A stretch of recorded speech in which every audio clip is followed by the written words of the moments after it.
Hello and welcome to Economic Forum, where we discuss various issues affecting our economy in Zimbabwe. These can be issues to do with tourism, manufacturing, agriculture, religion, and even commerce and industry. Various aspects of it, we discuss them here in order to see what economic value can be derived. My name is John Masuku. Sport is a very viable industry, especially nowadays.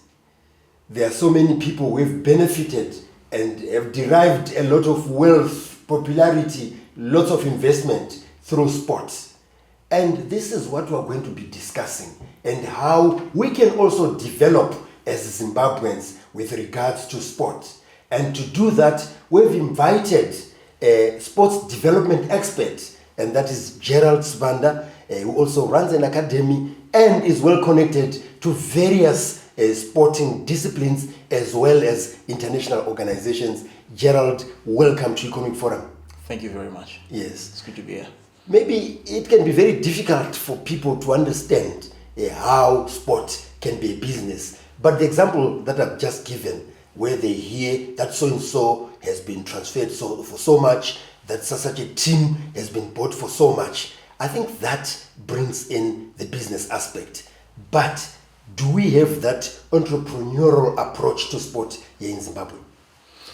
Yeah, I think that's the challenge. Of course, it has been proven that Zimbabwe has got fantastic sporting professionals over all the years. We have produced world-renowned superstars basically in every discipline. Our own sports minister is an Olympic champion, one of the most decorated. We have great football players that have played in the biggest leagues, Premier League, rugby players. We've won the World Cup, obviously playing for South Africa, but still we're talking of renowned sports professionals. So for sure, as an industry, definitely we have huge potential in the country. But of course, at this moment in time, I do not really think that, obviously from a leadership point of view, in the different federations, institutions of sport, I don't think we're really harnessing the true potential of sport as a thriving business.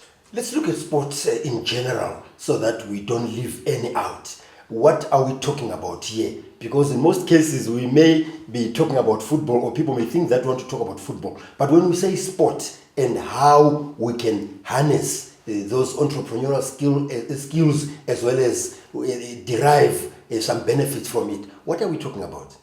No, I think firstly, I think we have to look at it as an industry. And obviously there are various components that obviously in that industry, but the main one is the athlete. The athlete is firstly a domestic product, and the athlete also is an international commodity. So if you have to look at the athlete on that scale as a domestic product and obviously as an international commodity, firstly, I think anyone who comes into sport needs to respect the athlete.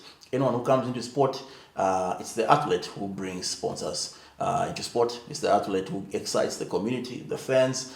It's the athletes who bring in the investment. So I think the first and most important aspect of sport, when we talk of sport, is the athlete themselves. But oftentimes we find the athlete that is the person who is actually playing the sport, be it football, be it athletics, be it anything. That's the one we are defining as an athlete. But oftentimes we find them, not benefiting much. We find them being destitute when they leave the profession and so forth. What would have gone wrong?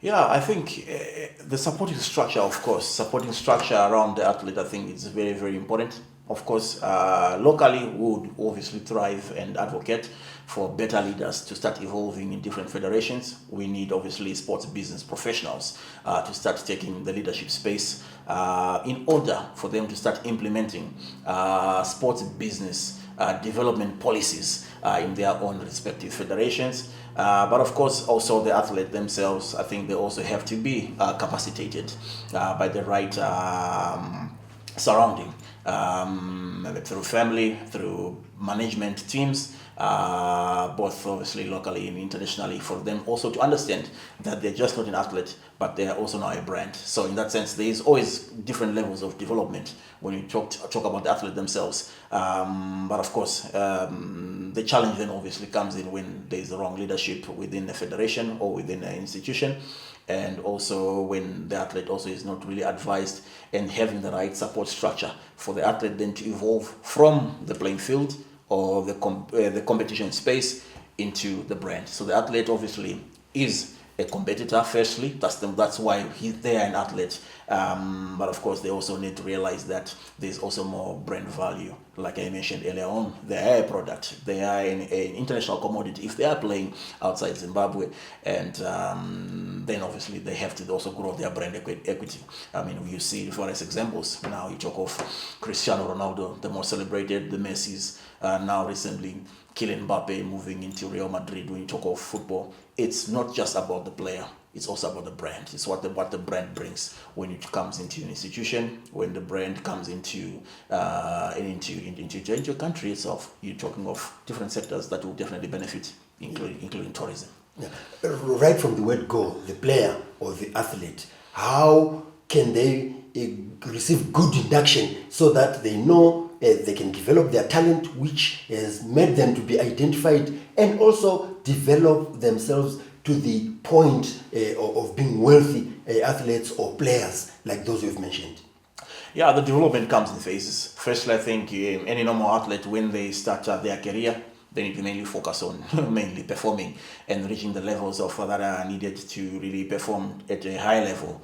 Obviously being ambitious, and obviously knowing what kind of industry and you are getting into as far as your profession is concerned. Then obviously you need a management team that then helps you to develop outside the playing field. The management team is there to ensure that you become bankable. You find different investment from sponsorship, different investment from different endorsement deals. So it's not just about the management team capacitating you firstly to perform during competition, and obviously then maximizing your brand equity outside of the game, and obviously having also a post career plan where you also need to develop. Remember that sports is an industry itself, and is an industry, it's got multiple professions around it. So different professions: marketing, accounting, legal. So a player can still play and then transcend into those professions once they've retired. Well, that's Gerald Sibanda with our guest today. We are discussing sport as an industry so that it does not end with the athlete just playing on the field. And by athlete, we mean the players themselves, various players, be they be in football or in tennis or in athletics itself, that is field events. They must know that at the end of the day, they are doing whatever they are doing for a living. So join us in the next segment of Economic Forum, where we are discussing sport as a business.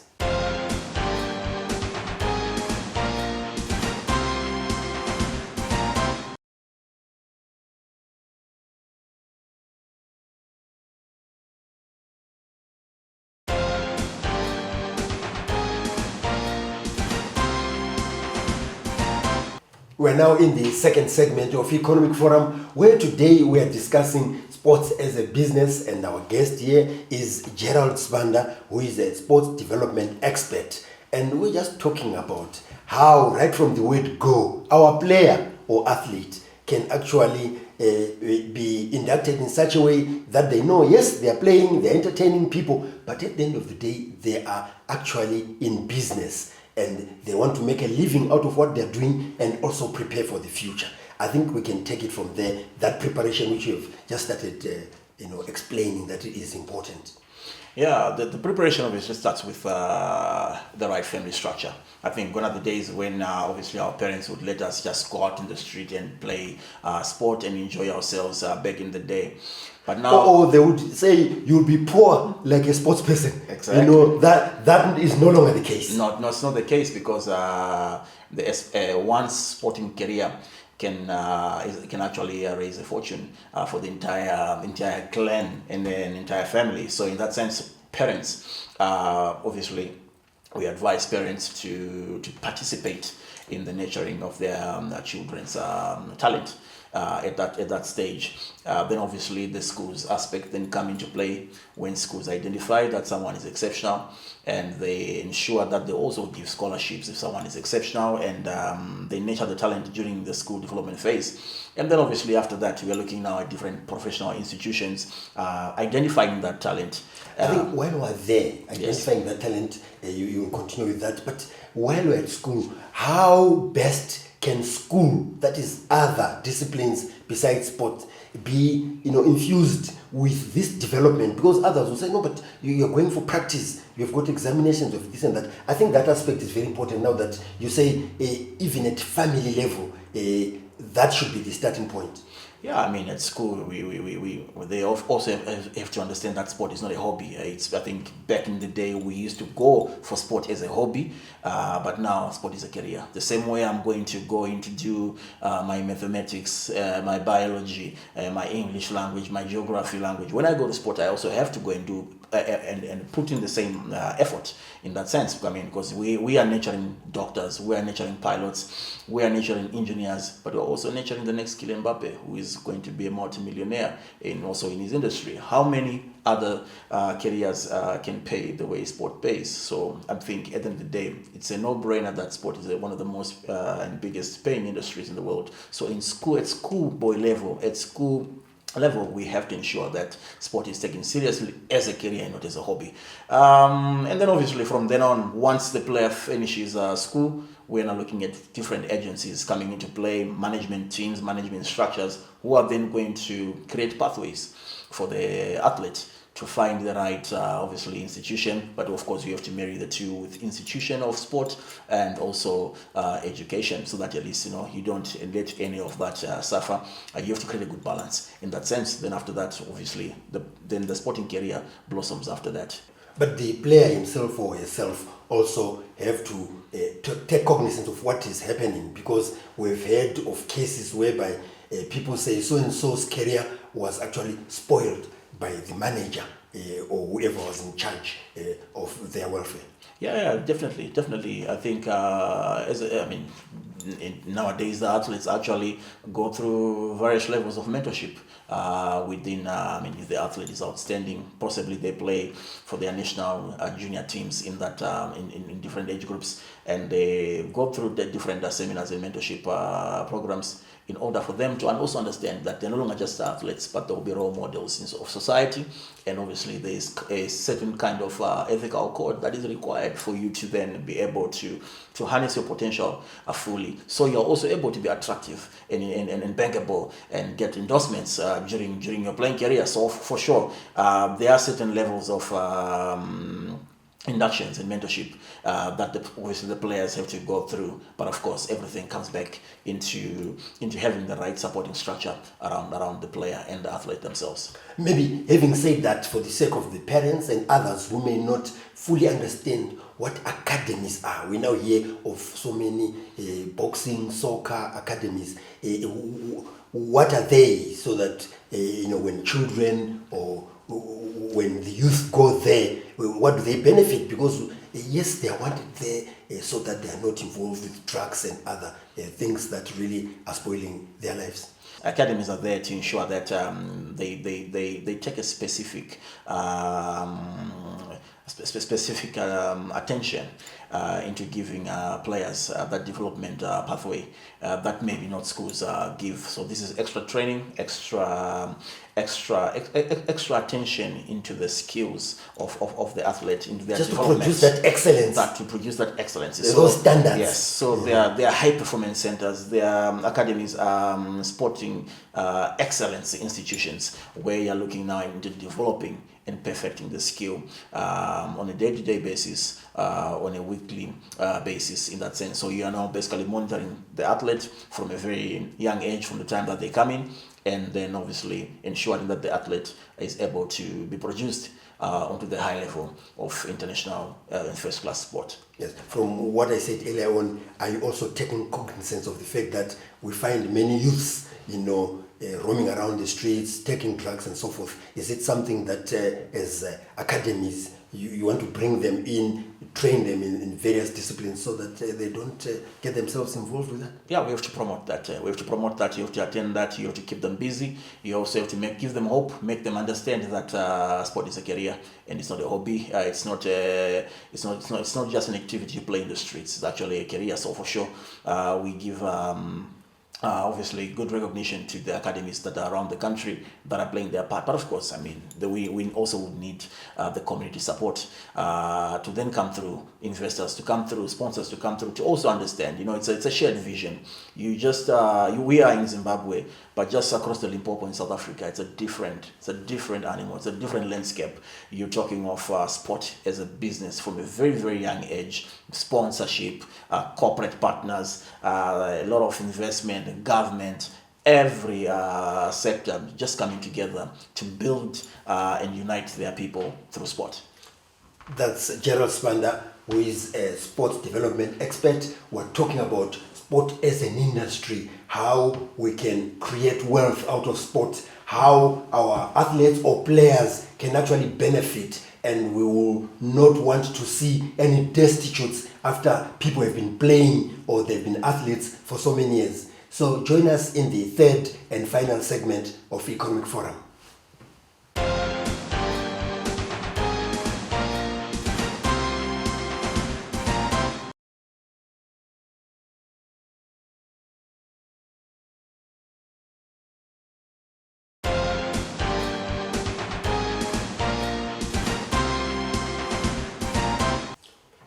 Sport and wellness, infrastructure development, and monetizing various aspects that are to do with sport, as well as actually investing, whatever we get from sport is very, very important in developing ourselves in sports as an industry. Welcome to the third and final segment of Economic Forum, where today we're discussing with Gerald Sibanda, who is a sports development expert. Yes, all those things are very, very important, starting with sports and wellness, which we see many people have adopted in their homes. Sports and wellness definitely is very viable at this moment in time in our communities, various activities that are happening.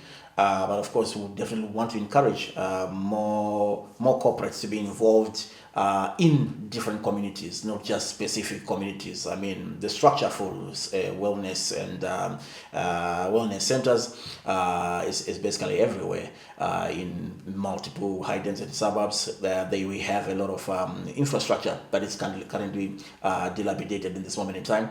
And we would encourage, obviously, for most corporates to see opportunities to take their brands there and invest towards the infrastructure development of the different recreational centers that are in different neighborhoods around the country. So in that sense, I think it definitely there is a space for sure where we can then encounter and connect with the community as far as wellness is concerned and sports, and then obviously improve in that regard.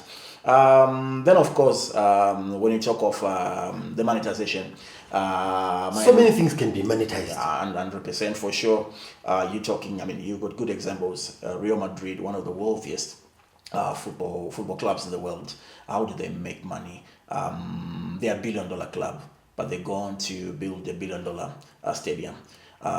So it means they're trying to show you a new art of sports business, and these are the standards that we need also to think of. I mean, they have a mall, they have shops, then they generate revenue in with different activities around the stadium itself.